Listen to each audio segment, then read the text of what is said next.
नमस्कार, मैं हूँ दीपक और आप देख रहे हैं डीएसके टॉक्स। आइए बात करते हैं आने वाले शो द 50 की, जो कि कल से शुरू होने वाला है कलर्स टीवी और क्या नाम है इसका जियो हॉटस्टार पर। और इस शो के जो प्रोमो है ना वो ऑलरेडी आ चुके हैं, जिसमें कि करण पटेल भाई साहब क्या क्या दावे कर रहा है, आई ब्रेक ए बोन ये वो। करण पटेल क्या है ना भाई साहब, इसको हमने खतरों के खिलाड़ी में भी देखा है, बोल बच्चन है।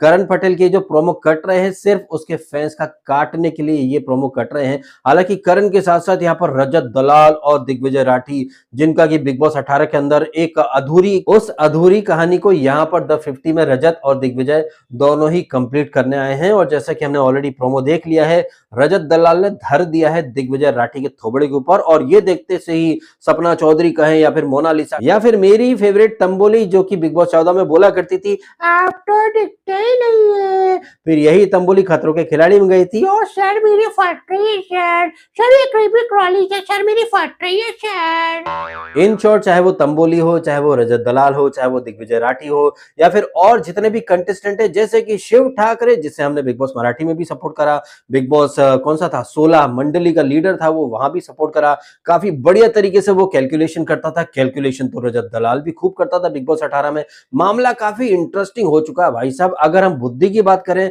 तो शिव ठाकरे रजत दलाल दोनों एक दूसरे को तगड़ी कंपटीशन देंगे। बात कहें फिजिकल स्ट्रेंथ की या फिर फिजिकल होने की, तो भाई साहब मेरा तो सीधा सीधा मानना है कि रजत दलाल के सामने फिजिकल स्ट्रेंथ में यहाँ पर कोई भी नहीं टिक सकता।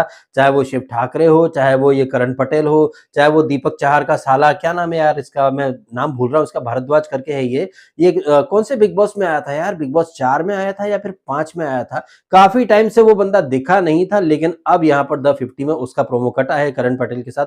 खैर, ये जो प्रोमोस हमने देखे हैं, इन प्रोमोस को देख करके एक बात हम अच्छे से समझ सकते हैं कि यहाँ पर कोई भी रूल लागू होने वाला नहीं है। जैसे कि हम बिग बॉस में देखते हैं, किसी ने टच भी कर लिया तो भाई तूने टच कर लिया बिग बॉस, इसने टच करा big boss open the door, इसको बाहर निकालो। ऐसा रैंडम रोना यहाँ पर आपको शायद ही देखने को मिले। लेकिन हाँ, जैसे बिग बॉस में हमने देखा कि दो मुस्टंडे लड़ रहे हैं, गौरव खन्ना के अंदाज में कहें, दो पागल सांड अगर लड़ रहे हैं तो मैं क्या पागल हूं जो बीच में कूदूं। लेकिन नहीं, बिग बॉस के घर की जो महिलाएं होती थी या जो महिला कंटेस्टेंट जो खुद को स्ट्रॉन्ग वुमन बोला करती थी, दो मुस्टंडों के बीच में घुसती थी, फिर टच कर दिया वुमन कार्ड खेल, कैसे खेलती थी वुमन कार्ड, ये चुडासमा जैसी लुक्कियां या फरहाना भट्ट जैसी लुक्कियां या फिर तान्या मित्तल गर्दुली, अरे तान्या मित्तल मम्मा मम्मा, इतने उसने बिग बॉस खत्म होने के बाद रैंडम रोने करे कि भैया उसे द 50 में ले लिया जाए, लेकिन नहीं, उसे नहीं लिया गया है। मेरा मानना है कि तान्या मित्तल को मेकर्स ने इसलिए नहीं लिया क्योंकि एक तो यहाँ पर कोई किचन वगैरह का कोई कॉन्सेप्ट नहीं है, दूसरा यहाँ पर आप सिंपैथी ले नहीं सकते क्योंकि ऑडियंस के वोट का तो यहाँ पर कहीं से कहीं तक कोई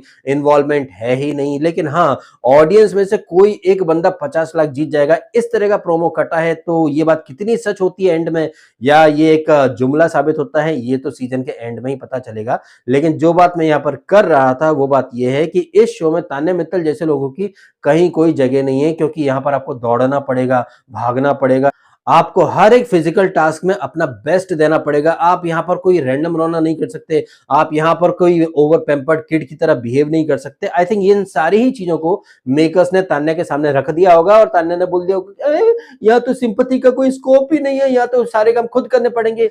इसलिए तान्या मित्तल कहें या फिर उसकी जो पार्टनर इन क्राइम थी यानी कि फरहाना भट्ट का भी फिजिकल टास्क में कहीं कोई इन्वॉल्वमेंट होता नहीं था। उसका एक ही ड्रामा आपने देखा था बिग बॉस में, मैं ड्यूटी नहीं करूंगी, मैं खाना नहीं बनाऊंगी। और चूंकि खाना बनाने का, किचन का या फिर ड्यूटी करने का या फिर अपना लिविंग रूम साफ करने का या टॉयलेट साफ करने का ऐसा कोई यहाँ पर कॉन्सेप्ट है ही नहीं। तो तान्या हो या फरहाना हो या फिर वो जो चुबीना थी, चुबीना के बारे में भी बड़े बड़े दावे आ रहे थे भाई साहब की वो आने वाली है आने वाली है। लेकिन हमने भी देखा है भाई साहब बिग बॉस 14 या फिर खतरों के खिलाड़ी, कितनी फिजिकल टास्क चुबीना कर पाई थी, कितनी नहीं कर पाई थी। तो कहने का मतलब यही है कि वो महिलाएं जो खुद को बहुत ज्यादा स्ट्रांग बोला करती थी, उन सो कॉल्ड स्ट्रांग महिलाओं ने पहली फुर्सत में शो को करने से मना कर दिया होगा, क्योंकि यहाँ पर कोई विक्टिम कार्ड, वुमन कार्ड तो आप खेल ही नहीं सकते, आपको अपना बेस्ट ही देना पड़ेगा।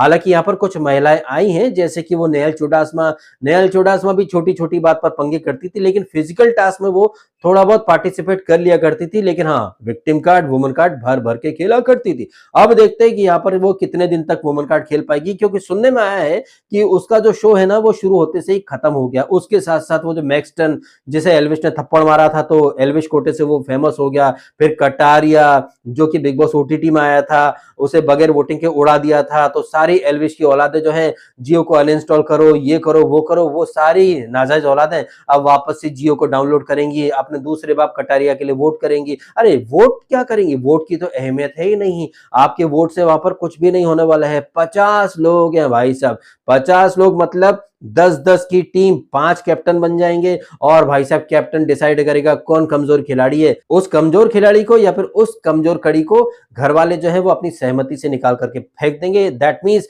आपके वोटिंग ट्रेंड ये ऊपर वो नीचे, ये तो पक्का जाएगा दोस्तों, ये तो पक्का जाएगा दोस्तों। ये जो चूतियापा चलाया जाता है कुछ लोगों के द्वारा, और इस अव्वल दर्जे के चूतियापे को मेकर्स ने इक्वेशन से, समीकरण से या सिचुएशन से पूरी तरह से बाहर रखा हुआ है। ना ही वोटिंग की जरूरत पड़ेगी, जाहिर सी बात है, ना वोट होंगे और ना ही वोटिंग ट्रेंड बनाए जाएंगे। खैर इन सारी बातों को छोड़ करके अब बात कर लेते हैं कि हमें इस शो से क्या एक्सपेक्ट करना चाहिए। तो जैसा कि हमने प्रोमो देखे हैं और जैसा कि हमने पीछे के सीजन्स में बिग बॉस में देखा है, 100 दिन तक सिर्फ टाइम पास हुआ करता था, या फिर किचन के कलेश होते थे, फेक लव लपाटा देखने को मिला करता था। ऐसे में पब्लिक हो गई थी बोर, और बोर होने के साथ साथ कहीं ना कहीं पब्लिक का जो मन है वो बिग बॉस का जो फॉर्मेट है उससे उचट चुका था। पब्लिक कुछ नया ढूंढने के चक्कर में इधर उधर के कुछ नए शोज तलाश रही थी। ऐसे में मेकर्स ने सोचा चलो यार एक अमेरिकन शो है द 50, उसको लेकर के आते हैं। उस शो में क्या है भाई, किचन का कॉन्सेप्ट ही नहीं है, कोई रूल नहीं है, आप फिजिकल हो जाओ, गाली गलौज कर दो, बाहर की बातें कर दो, सारी चीजें कर दो। 50 लोगों की भीड़ होगी,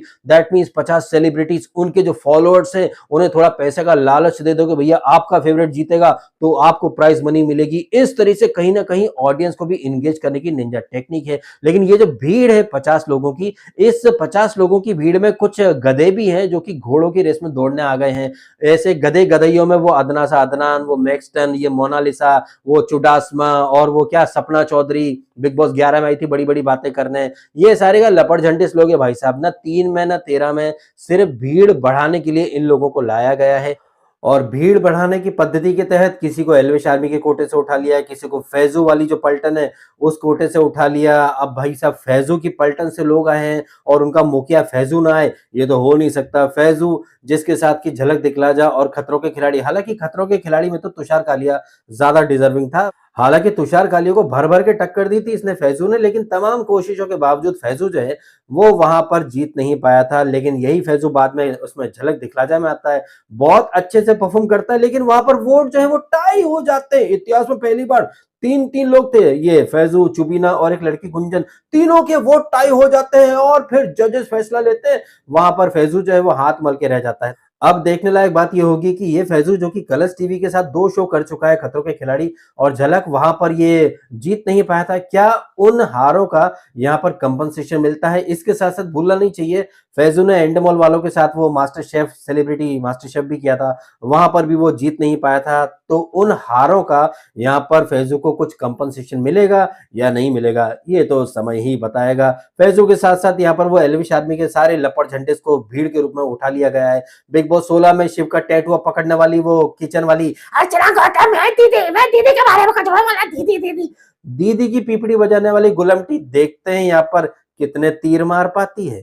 और देखने लायक बात तो ये भी होगी कि क्या रजत और दिग्विजय की तरह शिव और अर्चना भी बिग बॉस 16 का अपना जो पंगा था उसे यहाँ पर कैरी फॉरवर्ड करते हैं या नहीं करते हैं। गेमर के हिसाब से बात करूं भैया, शिव ठाकरे, रजत दलाल, उसके समीकरण, चाहे वो माइंड गेम हो चाहे वो फिजिकल स्ट्रेंथ हो, पता नहीं क्यों लेकिन ये वाला जो शो है ये रजत दलाल जैसे लोगों के लिए एक टेलर मेड शो है, क्योंकि यहाँ पर कोई रोक टोक नहीं है। और जब बात आती है पावर की, बल की और बुद्धि की भी, तो हमने ऑलरेडी बिग बॉस 18 में देख रखा कि रजत दलाल क्या है, कैसा है। हालांकि उसको मैं पसंद करता नहीं था, लेकिन ये जो शो है ना द 50, पता नहीं क्यों, लेकिन जैसे कि ऑलरेडी मैंने कहा ना कि रजत दलाल जैसे लोगों के लिए एक परफेक्ट वाला शो है ये, क्योंकि कोई रोक टोक नहीं है। आप पागल सांड की तरह बेलगाम हो करके धमा चौकड़ी मचाओ, जो आपके सामने है उठा करके पटक दो। जैसे कि वो हमने ऑलरेडी प्रोमो देख लिया है ना दिग्विजय राठी को, क्या धमेड़ा है इसने। और दिग्विजय राठी भी मतलब खाम है, मतलब बिग बॉस 18 वाला ट्रैक ही चला रहा, वो विक्टिम कार्ड वाला ट्रैक। अब देखते हैं कि रजत और ये जो दिग्विजय है,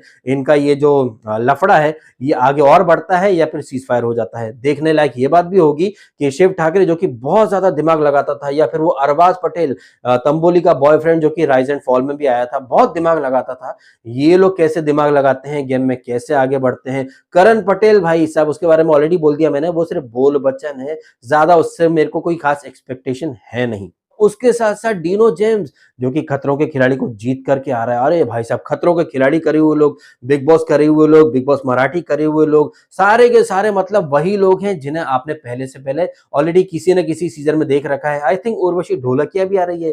ढोलकिया मैडम क्या करेंगी वहां पर, उनका तो यहाँ पर मैं नहीं समझ रहा हूँ कि कोई खास इंपॉर्टेंस वगैरह उन्हें मिलने वाली है। हाँ, कॉन्ट्रैक्ट अगर है तो क्या पता ये ढोलकिया मैडम आगे पहुंच जाए, मोनालिसा भी आगे पहुंच जाए, बट खुद के दम पर गेम में आगे बढ़ने वाली जो काबिलियत है वो तो मुझे यहाँ पर दिखाई दे नहीं रही है ढोलकिया मैडम के अंदर, या फिर मोनालिसा के अंदर, या वो ठुमकाबाज वो सपना चौधरी के अंदर। ये सिर्फ बोल बचन टाइप के हैं। हालांकि ये जो बातें मैं कह रहा हूँ इन सारी महिला कंटेस्टेंट के बारे में, ये एक शुरुआती आकलन है।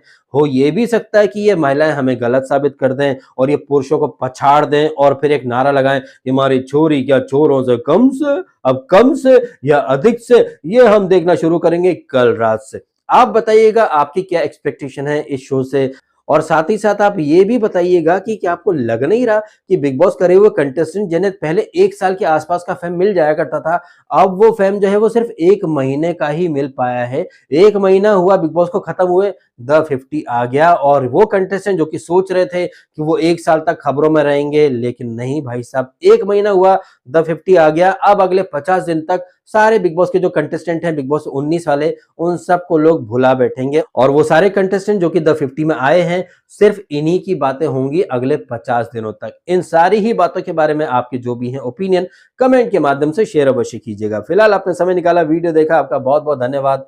Thank you so much.